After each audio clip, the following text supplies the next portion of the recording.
এই শোন, চল বেরিয়ে পড়ি। আমরা সবাই একসঙ্গে হাতে হাত ধরে একদিন গোটা সমুদ্র পার করে দেব, দেখিস? শুনছিস? আয় না, চল বেরিয়ে পড়ি। আমরা সবাই সাহসবাগের পিঠে চেপে ভয়ের জঙ্গলটাকে এদিক থেকে ওদিক আর একদিন দাপিয়ে বেড়াবো। দেরি করিস না। আমরা সবাই মিলে হোয়াংহো নদীটার কানে কানে ঠিক বোঝাবো, আজ থেকে মানুষ যেন তাকে সুখ নামে চেনে। বড্ড দেরি হয়ে যাচ্ছে রে। সমুদ্র পাড়ের ঝিনুকগুলো একটার পর একটা ঢেউয়ে তলিয়ে যাচ্ছে। ঝিনুকগুলোকে ধরতে পারছি না। ওই দেখ, পূব আকাশে বরফ চূড়াকে আদর করতে করতে সূর্য উঠে গেছে।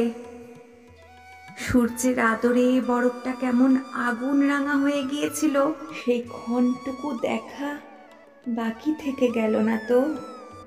সেদিন ঘুমের মধ্যে তোরসা ভীষণ রাগে ফুঁসতে ফুঁসতে এসে বলল, তোমরা আমার বুকে যত নোংরা ফেলছো, আমি তোমাদের সমস্ত নোংরা, সমস্ত জনপদ ধুয়ে মুছে সাফ করে সমুদ্রের কাছে চললুম নালিশ জানাতে।